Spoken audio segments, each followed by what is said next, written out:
It was 6th April 1850. A ship named HMS Media started its voyage from Mumbai port to London.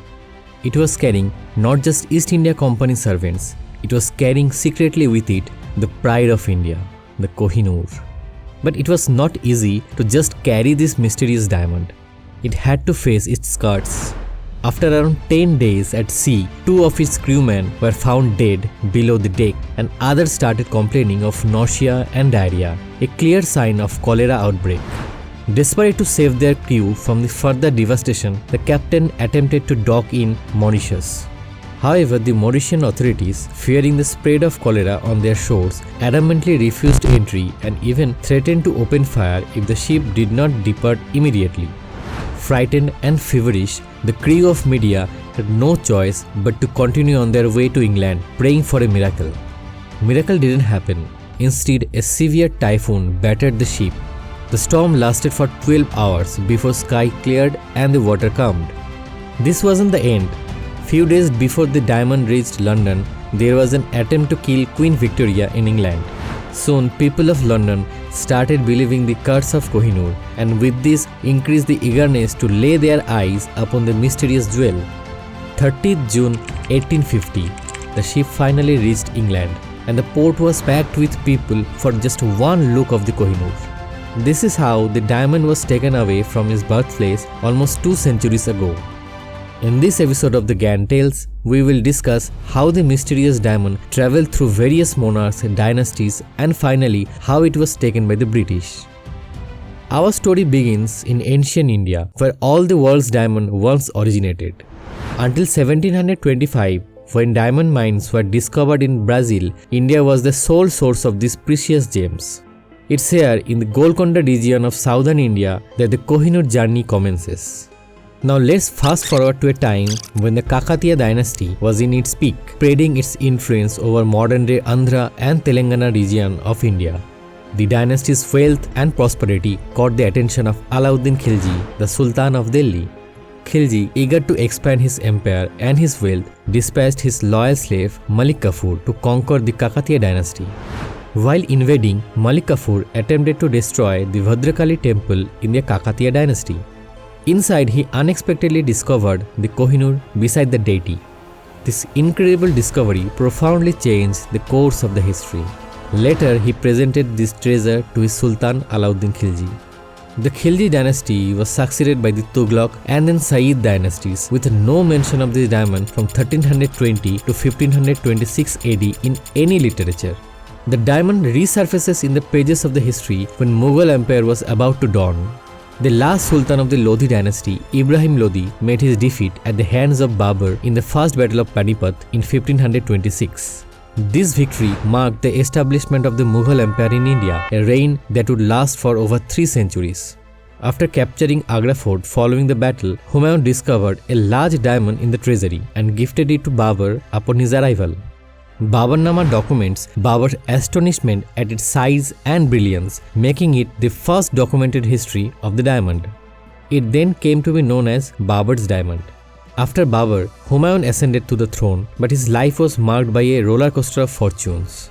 He was driven out of North India by Sher Suri in 1540, leading him on a journey of exile. Humayun then sought help from King Rao Maldev Rathore of Jodhpur. King Maldev demanded some precious stones and the Babur's diamond in return. What Humayun uttered in return will forever be associated with this diamond. Humayun said, "This diamond can neither be purchased by anyone nor can be sold by anyone. It can only be obtained by the edge of a sword or as a gift." This is exactly what happened till now. After years of exile, Humayun sought refuge at the court of Persian Sultan. In 1544, he gave the Kohinoor diamond and other valuables to Sultan as a sign of thanks. This was the first time in the years that the diamond was distanced from Indian subcontinent. The diamond seemed unlikely to return to its origin, yet its true nature remained a mystery then and still does today. In 1547, the Shah of Persia, for reasons not known, sent the Kohinoor to his fellow Shia ruler and ally in India, the Sultan of Ahmednagar. To ensure the safe delivery of the precious stone and a secret message, the ruler entrusted the task to a man named Mehtar Jamal. Riding a horse, Mehta Jamal left for Ahmednagar with a pouch carrying the diamond. However, Mehta Jamal never reached Ahmednagar. The diamond once again slipped away into the shadows. Extensive searches were launched. Men combed through the lands, shifting through the sands, diving into the rivers and peering into the every nook and cranny. Yet, the Kohinoor remained elusive. The diamond mysteriously vanished for a century. A century later, the diamond resurfaced in a possession of a wealthy merchant named Mir Jumla, who later gave it to Shah Jahan. Discussions were held as to whether this was actually the Babur's diamond which had disappeared century ago. But there was a twist. The weight of the diamond was now bigger than the missing one. How can it be possible? Despite many arguments, many researches, it is now generally believed that this was due to regional differences in measurement units. In 1656, Shah Jahan made the peacock throne adorned with gems, including this diamond worth twice the Taj Mahal's cost. Under Aurangzeb's rule, the Kohinoor diamond underwent its first shaping by Venetian lapidary Hortense Borgia, but the cut reduced its size to 186 carat.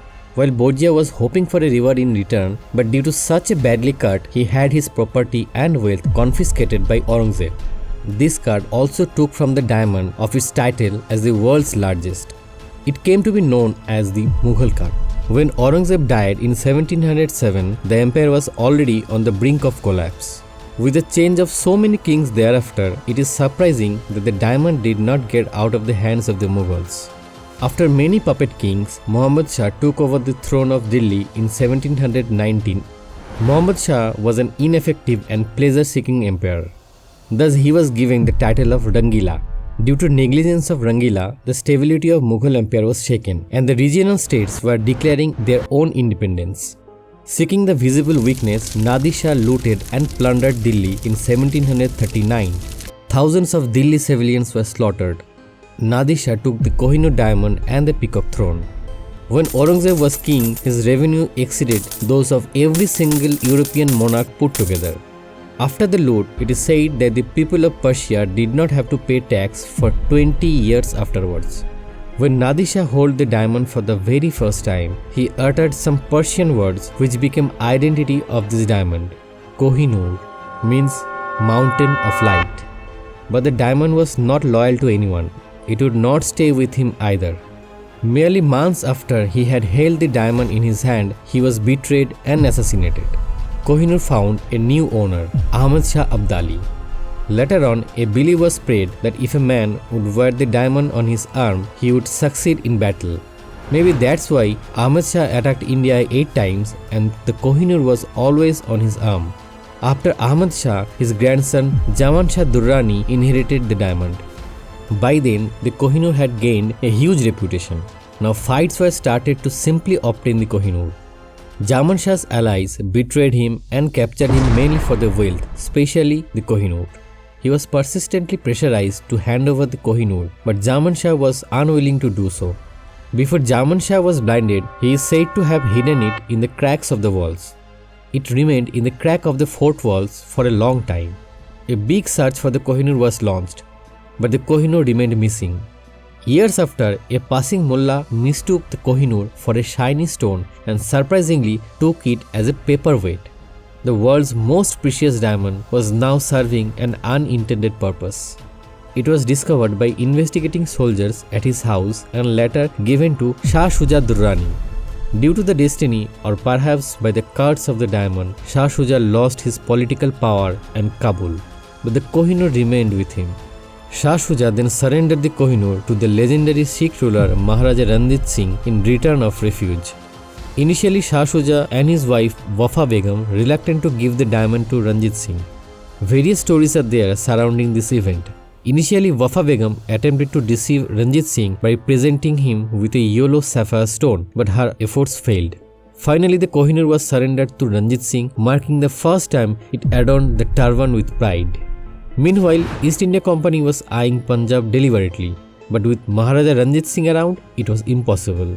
If you observe the history of the Kohinoor, Ranjit Singh was the only ruler who in his lifetime could neither be defeated at war nor could anyone steal the Kohinoor from him. On June 27, 1839, Ranjit Singh passed away. In his last days, some Brahmins suggested him to donate the diamond to Jagannath temple at Puri, and he was keen to do so. After Ranjit Singh's death, the East India Company began exploiting local vulnerabilities and asserting their influence. In 1839, an article in the London newspaper The Era urged the East India Company to take possession of the diamond immediately, as there was a risk of it being stolen or sold if it went to the temple. There was a big possibility that this article was printed under the directive of the East India Company itself. It's ironic that while the diamond was in Punjab, people in London were concerned, revealing a well-orchestrated plan.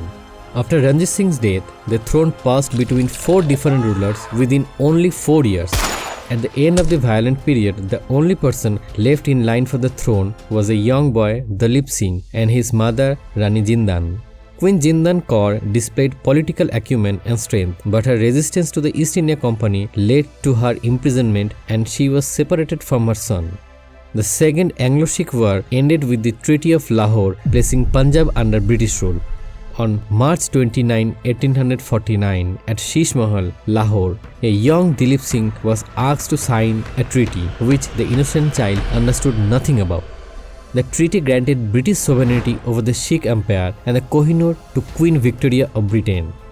This time neither Kohinoor won in battle nor given as a gift. It was taken with deceit by compelling a 10-year-old boy to sign a treaty without giving him an opportunity to take the decision after he turns an adult. The East India Company sent Dalip Singh to Fatehgarh to prevent any unrest and began transporting the Kohinoor to Mumbai secretly. Meanwhile, Dalhousie was writing a number of letters back to England, publicizing the stories of Kohinoor to generate public excitement. On April 6, 1850, HMS Media departed from Mumbai for London and reached England on 30 June 1850. For days to come, everyone only discussed about the Kohinoor and every headlines of every newspaper too. Prince Albert assumed the task of revealing the Kohinoor to the public. Grand arrangements were made to showcase the diamond for the first time to the people of England.